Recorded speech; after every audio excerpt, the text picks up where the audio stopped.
எனதருமை மாணவ செல்வங்களுக்கு வணக்கம். இந்த நாள் இனிய நாள். சிறார்களே, இதுதான் செங்காந்தல் மலர்.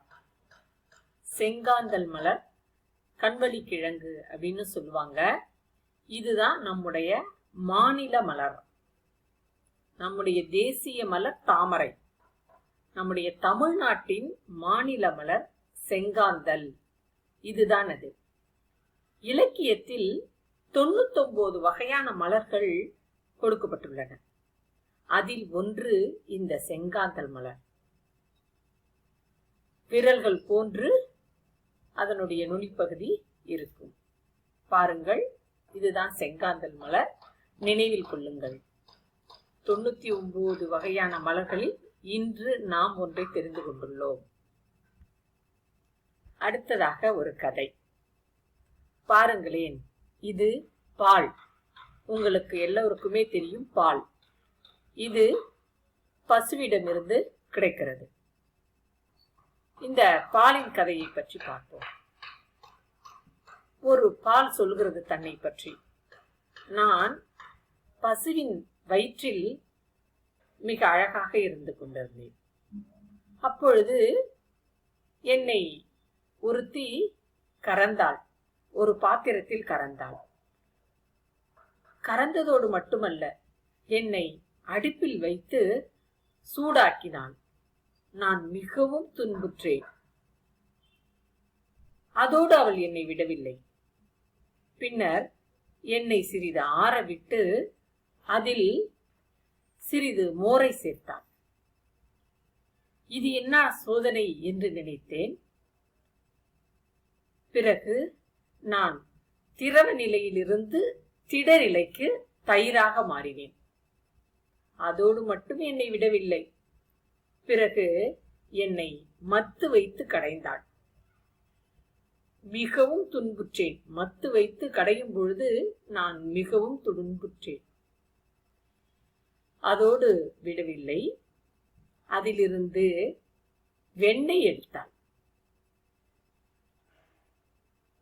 பட்டர் என்று அழைக்கப்படும், ஆங்கிலத்தில் பட்டர் என்று சொல்வார்கள் இல்லையா, அதைய எடுத்தால் இனி என்னுடைய வாழ்க்கை பெட்டர் ஆகிவிடும் என்றே நினைத்தேன். பிறகு மீண்டும் என்னை ஒரு பாத்திரத்தில் இட்டு அடுப்பில் வைத்தாள். இப்பொழுது என்னை நெய்யாக உருக்கினாள். மிகவும் துன்புற்றேன். பிறகு என்னை ஒரு பாட்டிலில் ஊற்றி சன்னலின் மேல் வைத்து விட்டாள். அப்பொழுது அந்த பக்கமாக இருவர் பேசிக்கொண்டு சென்றனர். அப்பொழுது ஒருத்தி கேட்கிறாள், இப்பொழுது பாலின் விலை எவ்வளவு என்று. அப்போது மற்றொருத்தி சொல்கிறாள், 1/2 லிட்டர் பாலின் விலை 20 ரூபாய். பால் தான் இப்படி இருக்குன்னா இந்த நெய் எவ்வளவு தெரியுமா விலை விக்குது? 1/2 லிட்டர் நெய் 200 ரூபாயா அப்படின்னு சொல்லி சொன்னான். அப்பதான் எனக்கு தெரியுது, நாம் எவ்வளவு உயரமான இடத்திற்கு வந்துள்ளோம் என்று. எவ்வளவு கஷ்டங்களை அனுபவித்து நான் பாலாக இருந்த நான் நெய் என்ற நிலைக்கு உயர்ந்துள்ளேன். இப்பொழுது என்னுடைய மதிப்பு மிகவும் கூடியுள்ளது. இதை நினைக்கும் பொழுது நான் பட்ட கஷ்டம் எல்லாம் மறைந்து விட்டன என்று கூறியது அந்த பால். பால் தயிரானது, தயிர் மோரானது, மோரிலிருந்து வெண்ணெய் எடுக்கப்பட்டது, அந்த வெண்ணெயானது நெய்யாக மாறியது. இந்த நிலையை அடைவதற்கு அந்த பால் சொல்லனா துயரத்தை அடைந்தது. இறுதியிலேயே அது மதிப்பு மிக்க நெய்யாக, சுவையுள்ள நெய்யாக உயர்ந்தது. இப்படி உயர்வதற்கு அது எவ்வளவு கஷ்டப்பட்டது. அப்படிதான் குழந்தைகளே, நம்முடைய வாழ்க்கையும் நாம் பல கஷ்டங்களை, துன்பங்களை அனுபவித்த பிறகே ஒரு உன்னத நிலையை அடைகிறோம். அதற்காகத்தான் உன்னுடைய பெற்றோர்களும் பெரியோர்களும் ஆசிரியர்களும் உன்னை இப்படி நடந்து கொள், அப்படி நடந்து கொள், படியுங்கள் என்றெல்லாம் உங்களுக்கு அறிவுரை கூறிக்கொண்டே இருக்கிறார்கள். அதை கேட்கும் பொழுது உங்களுக்கு வருத்தமாக இருக்கிறது, கோபமாக இருக்கிறது. ஆனால் அதெல்லாம் நீங்கள் ஒரு உயர்ந்த நிலையை அடைய வேண்டும் என்பதற்காகவே. ஆக எவரும் ஒரு உன்னத நிலையை அடைவதற்கு துன்பப்படாமல் அடைவதில்லை. அதனால் உங்களுக்கு எந்த துன்பங்கள் ஏற்பட்டாலும் அவற்றையெல்லாம் கடந்து வெற்றி வாகை சூட வேண்டும். மனதில் கொள்ளுங்கள், நீங்களும் பால்தான். பாருங்கள், பால் தயிராகியது, தயிர் மோராகியது, மோர் வெண்ணெய் ஆகியது, வெண்ணெய் நெய் ஆகியது. சரி, இன்று தொகைச்சொல் தனியாக ஒரு குறிப்பேட்டில் குறித்து வைத்துக் கொள்ளுங்கள். 5 வகையான பொன் உலோகங்கள்: இரும்பு, காரியம், தங்கம், தாமிரம், வெள்ளி. இரும்பு, காரியம், தங்கம், தாமிரம், வெள்ளி. அடுத்ததாக பஞ்சபூதங்கள். பஞ்சபூதங்கள் 5. பஞ்ச என்றாலே 5 என்பது பொருள். நிலம், நீர், காற்று, ஆகாயம், நெருப்பு. இதற்கான பஞ்சபூத தலங்கள்: நிலத்திற்கு காஞ்சிபுரம், நீர் திருவானைக்காவல், காற்று திருக்காலத்தி, ஆகாயம் சிதம்பரம், நெருப்பு திருவண்ணாமலை. ஆக இந்த 5 பஞ்சபூதங்களுக்கான சிவாலயங்கள் இவைகள். நிலம் காஞ்சிபுரம், நீர் திருவானைக்காவல், காற்று திருக்காலத்தி, ஆகாயம் சிதம்பரம், நெருப்பு திருவண்ணாமலை. சரி, நாம் திருக்குறளுக்கு செல்வோம். முன்பு கற்றவற்றை நினைவு கூர்வோம். விருந்து புறத்தத்தா தானுண்டல் சாமா அமர்ந்தனினும் வேண்டற்பாற்றன்று. அமிர்தமே இருந்தா கூட விருந்தினர்கள் நம் வீட்டின் வெளியே அமர்ந்திருக்கும் பொழுது நாம் மட்டும் உண்பது சரியான செயலன்று. மோப்ப குழையும் அனிச்சம் முகம் திரிந்து நோக்க குழையும் விருந்து. மோர்ந்து பார்த்தாலே அனிச்ச மலர் வாடிவிடும் தன்மை உடையது. அதுபோலவே நாம் வரவேற்கும் பாங்கை பார்த்தவுடனே விருந்தினர் முகம் மாறிவிடும், உள்ளம் வாடிவிடும். உள்ளத்தால் உள்ளலும் தீதே பிறன் பொருளை கள்ளத்தால் கல்வே மெனல். நாம பிறர் பொருளை திருடலாம் அப்படின்னு நினைக்கிறது கூட தீமையான செயலாகும். களவினால் ஆகிய ஆக்கம் அளவிருந்து ஆவது போல கெடும். களவினால் திருட்டுத்தனமாக சேர்க்கின்ற செல்வம், ஆக்கம் என்றால் செல்வம், திருட்டுத்தனமாக சேர்க்கின்ற செல்வமானது உயர்வது போலவே தோன்றும். ஆனால் அது அழிந்துவிடும், நம்மையும் அழித்துவிடும். உள்ளம் உடைமை பொருளுடைமை நில்லாது நீங்கிவிடும். ஊக்கம் என்பதே மிக நிலையான செல்வம், மற்றவை எல்லாம் அழிந்து போகக்கூடியது. ஆக்கம் அதர்வினாய் செல்லும் அசைவிலா ஊக்கம் உடையான் உடை. ஆக்கம் என்பது செல்வம்.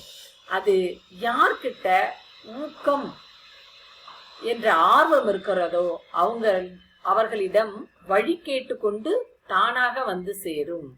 ஆக்கம் அதர்வினாய் செல்லும் அசைவிலா ஊக்கம் உடையான் உழை. இந்த குறட்பாக்களை சிறப்பாக நினைவில் கொள்க. அடுத்ததாக நாம் இன்றைக்கு இந்த குறட்பாவை படிக்க போகிறோம். வெள்ளத்தனைய மலர் நீட்டம் மாந்தர்தம் உள்ளத்து அணையது உயர்வு. வெள்ளம், இங்கு பாருங்கள், வெள்ளம் கீழ்கொட்டுலா. இந்த வெள்ளம் என்றால் நீர் என்பது பொருள். வெள்ளத்தனைய மலர் நீட்டம், அதாவது நீர்வாழ் தாவரங்கள். நமக்கே தெரியும், நீர்வாழ் தாவரங்கள் தாமரை, அள்ளி போன்றவைகள்லாம் நீர்வாழ் தாவரங்கள். இந்த தாவரங்கள் நீர் நிலைகளில் மட்டுமே வாழும், மற்ற இடங்களில் வாழாது. இந்த நீர் நிலைகளில் வாழும் தாவரங்கள் எப்படி இருக்கும் என்றால், தண்ணீர் எவ்வளவு உயரத்திற்கு இருக்கிறதோ அவ்வளவு உயரத்தில் அந்த மலரும் இருக்கும். தண்ணீர் வற்ற வற்ற அதுவும் குறைந்து கொண்டே வரும். தண்ணீர் முற்றிலுமாக அந்த குளத்தில் வற்றிவிட்டால் அங்குள்ள தாவரமும் இறந்துவிடும். இதுதான் அதன் நிலை. அதுபோல மாந்தர் என்றால் மக்கள். அந்த மக்களோட உயர்வு எப்படி இருக்கும் அப்படின்னு சொன்னா, நம்ம உள்ளத்து அணையது உயர்வு. நம்முடைய ஆர்வம் எந்த அளவுக்கு இருக்கிறதோ அந்த அளவுக்கே நம்முடைய உயர்வு இருக்கும். எந்த ஒரு செயல்களிலும் ஈடுபாடு, ஆர்வம் முக்கியம் என்று சொல்லியிருக்கிறேன். அந்த ஈடுபாடு எந்த அளவுக்கு இருக்கிறதோ அந்த அளவுக்கே நம்முடைய உயர்வானது இருக்கும். வெள்ளத்தனைய மலர் நீட்டம் மாந்தர்தம் உள்ளத்தனையது உயர்வு. வெள்ளம் என்றால் நீர், நீட்டம் என்றால் அந்த மலரின் நீளம், மாந்தர் என்றால் மக்கள். ஆக எப்படி நீர் எவ்வளவு இருக்கிறதோ அந்த அளவிற்கு நீர்வாழ் தாவரங்கள் இருக்கின்றதோ, அதுபோல நமக்கு எந்த அளவுக்கு ஆர்வம் இருக்கிறதோ அந்த அளவுக்கு நாம் நம்முடைய வாழ்க்கையில் முன்னேறுவோம். மனதில் கொள்க. ஆக உங்களை வடிவமைக்க கூடியது உங்களுடைய ஊக்கமே ஒழிய மற்றவர்களுடைய தூண்டுதல் மட்டுமல்ல. நாங்கள் பெற்றோர்கள் அனைவருமே என்ன சொல்வோம் என்றால், குழந்தைகளே நன்றாக படியுங்கள், எந்த வேலை செய்தாலும் திருத்தமாக செய்யுங்கள், செய்வன திருந்தச் செய், எதை கற்றாலும் நன்றாக ஆழமாக கருத்தூன்றி கற்றுக்கொள்க அப்படின்னு சொல்லுவோம். அதையெல்லாம் செய்யக்கூடிய ஊக்கம் உங்களிடம்தான் இருக்க வேண்டும். உங்களுக்கு எந்த அளவிற்கு ஆர்வம் இருக்கோ, கற்றலில் ஆகட்டும் மற்ற செயல்பாடுகளில் ஆகட்டும், உங்களுடைய ஆர்வம் இருந்தால்தான் நீங்கள் அந்த செயலை சிறப்பாக செய்வீர்கள். அந்த ஆர்வத்திற்கு தக்கவாறே உங்களுடைய வாழ்க்கையும் அமையும். மனதில் கொள்க. வெள்ளத்தனைய மலர் நீட்டம் மாந்தர்தம் உள்ளத்த அணையது உயர்வு. உங்களுடைய ஊக்கத்திற்கு ஏற்பவே உங்களுடைய பிற்கால வாழ்க்கை அமையும். அதனால்தான் எய்மின் ஹையர் அப்படின்லாம் சொல்லுவோம் இல்லையா? நீங்க ஒரு குறிக்கோளை மனதில் வைத்து அதை நோக்கி நடைபோட வேண்டும் என்றெல்லாம் சொல்லுவோம். அதற்கு உங்களுடைய ஆர்வம் மிகவும் முக்கியமானது. வெள்ளத்தனைய மலர் நீட்டம் மாந்தர்தம் உள்ளத்தனையது உயர்வு. மாந்தர் மக்கள், வெள்ளம் நீர், நீட்டம் என்பது மலரின் நீளம். பாருங்கள், அந்த தாமரை மலரானது இங்கே உள்ள நீரின் நிலைக்கேற்பவே அந்த நீரின் மேல் எவ்வளவு நீர்மட்டம் இருக்கிறதோ அந்த அளவிற்கு உயரமாக இருக்கிறது. அந்த நீர்மட்டம் குறைய குறைய, நீர் வற்ற வற்ற அந்த மலரும் அப்படியே குறைந்து கொண்டே, உயரம் குறைந்து கொண்டே வரும். முடிவில் நீர் முற்றிலும் வற்றிவிட்டால், அந்த குளத்து நீர் முற்றிலும் வற்றிவிட்டால் அந்த தாவரமும் இறந்துவிடும். ஆக எந்த அளவிற்கு அதனுடைய தண்ணீரின் மட்டம் இருக்கிறதோ அந்த அளவுக்கு தாமரையின் நீளமும் இருக்கிறது. அவ்வாறே நமக்கு எவ்வளவு ஆர்வம் இருக்கிறதோ அவ்வளவு உயர்வான இடத்திற்கு நாம் செல்வோம் என்பது முற்றிலும் உண்மை. வெள்ளம் நீர், நீட்டம் நீளம், மாந்தர் மக்கள். அடுத்து பாருங்கள். உள்ளுவதெல்லாம் உயர் உள்ளல், மற்றது தள்ளிலும் தள்ளாமை நீர்த்த. உள்ளுவது என்றால் நினைப்பது, நாம் மனதில் கொள்வது. உயர் உள்ளல், நாம மனசுல எது நினைச்சாலும் அத உயர்வா நினைக்கிறோம். மற்றது தள்ளிலும் தள்ளாமை நீர்த்து. அந்த உயரத்தை நாம் அடைய முடியாட்டி போனாலும் அந்த நிலையை நாம் அடைந்து விட்டதாகவே அறியப்படுவோம். பாருங்களேன், பாரதியார், தேசிய கவி பாரதி. அடுத்து பாருங்கள், ஒரு மருத்துவர், உயிர் காக்கும் மருத்துவர். அடுத்தது பாருங்கள், அப்துல் கலாம் அவர்கள், நம்முடைய முன்னாள் கலெக்டர் தரேஸ் அகமது அவர்கள். இது பாருங்கள், ஒரு IPS அதிகாரிக்கான சின்னம். நாம் எப்பொழுதுமே நீங்கள் உங்களுடைய பிறந்த நாளின் போது உங்களுடைய எய்ம், உங்களுடைய குறிக்கோள், நீங்கள் வாழ்க்கையில் என்னவாக போகிறீர்கள் என்று சொல்வீர்கள்.